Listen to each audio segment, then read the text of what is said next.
A ver, en este personaje hay varios años que hay que tomar en cuenta.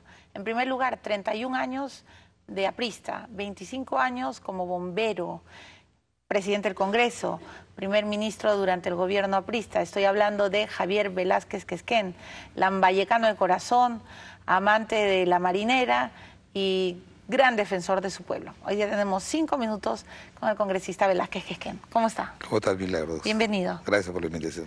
Bueno, a ver, yo siempre les pregunto a mis invitados, ¿usted me da el tema o yo lanzo los dados? Todo lo que usted diga. Yo lanzo los dados. Hay varias aristas de su vida que me llaman la atención. Primero, esta faceta de bombero. Fue 25 años apaga incendios, ¿no? Sí, un profesor, terminando la secundaria, era el jefe de los bomberos y nos llevó como a 15, nos reclutaron. ¿Ya? Nos capacitaron 6 meses y a los 6 meses, el primero o segundo incendio que salimos, el carro de los bomberos, eran carros viejos, se volteó. Y en ese percance, yo me fracturé la clavícula y tengo toda la cicatriz de la operación. ¿Y su familia qué dijo? Obviamente que mi familia estaba ¿Le prohibirían regresar a la bomba? Mi padre no quería y mi mamá no Claro. querían que volviera a la bomba, pero más bien eso fortaleció más mi sentido de seguir trabajando a favor de la gente. Y me quedé 25 años. Los bomberos son especiales, ¿no? Porque, bueno, no les pagan, la gente los quiere, los adora, pero sufren las de Caín, ¿no? Son los llamados héroes civiles. Ellos no cobran nada. Nosotros no cobramos nada. Salimos a un incendio y no vemos si es pobre o rico el que está sufriendo el percance.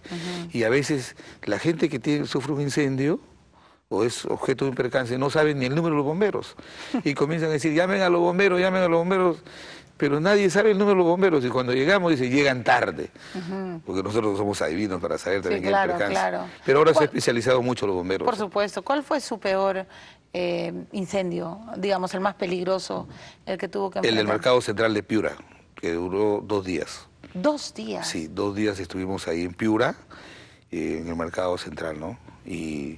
Pero la enseñanza que uno rescata es cómo nuestros jefes, que eran gentes a veces comerciantes o gente muy humilde económicamente, te enseñan los valores de cómo servir al prójimo. Y ahí, en los bomberos, yo me preparé para postular a la universidad. Ahí hice toda mi carrera en la universidad. ¿En la bomba? Sí, en la bomba. ¿Se preparaba? Claro, porque hacemos guardia en las noches Claro. y ahí estudiábamos para postular a la universidad. Ya, pero a ver, usted se descarriló con los bomberos, pero cuando fue candidato por el APRA para intentar ser congresista, creo que en el 94, usted también sufre una, entre comillas, especie de atentado.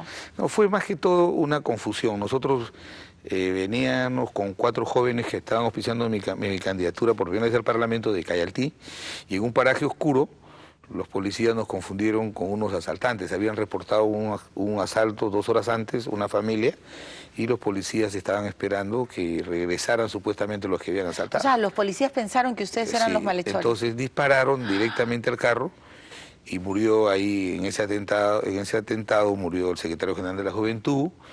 Los 3 que íbamos en el carro también sufrimos. A mí me impactó una bala en la pierna, otro en la cara y otro en el pulmón. ¿Quién manejaba? Yo manejaba. ¿Y qué pasó? ¿Usted estaba con la bala en la pierna? Claro, pero yo pensé que era un atentado, porque todavía en esa época, el 94, habían rezado el terrorismo. Claro, entiendo. Y tuve que manejar así hasta llegar a la Panamericana. ¿Cuántas horas manejó herido? Más o menos 10 minutos. 10 minutos. Porque nos perseguían, los policías creían que éramos delincuentes y luego paramos en una fiesta, había una fiesta ahí, pararon para que nos auxiliaran.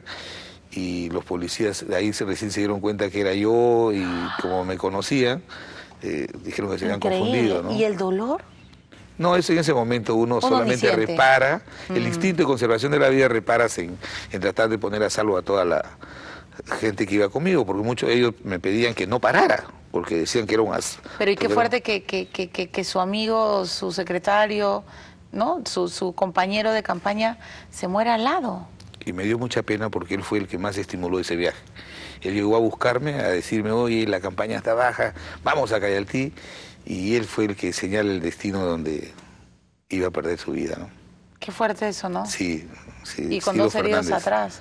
Sí, Ciro Fernández, sí, un gran chico de la juventud que enfrentó su vida, ¿no? ¿Cómo hay cosas que pasan en la vida que uno dice, ¿qué es esto, no? Sí, pero dejan lecciones y enseñanzas de lo que debe ser. ¿Cuál fue la mejor lección de ese episodio?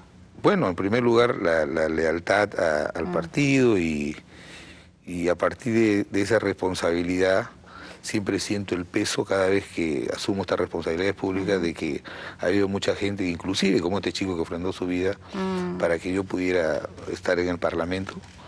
Y bueno, tengo una excelente relación con su familia, ¿no? Sí, claro. Bueno, congresista Velázquez, se acabaron los 5 minutos.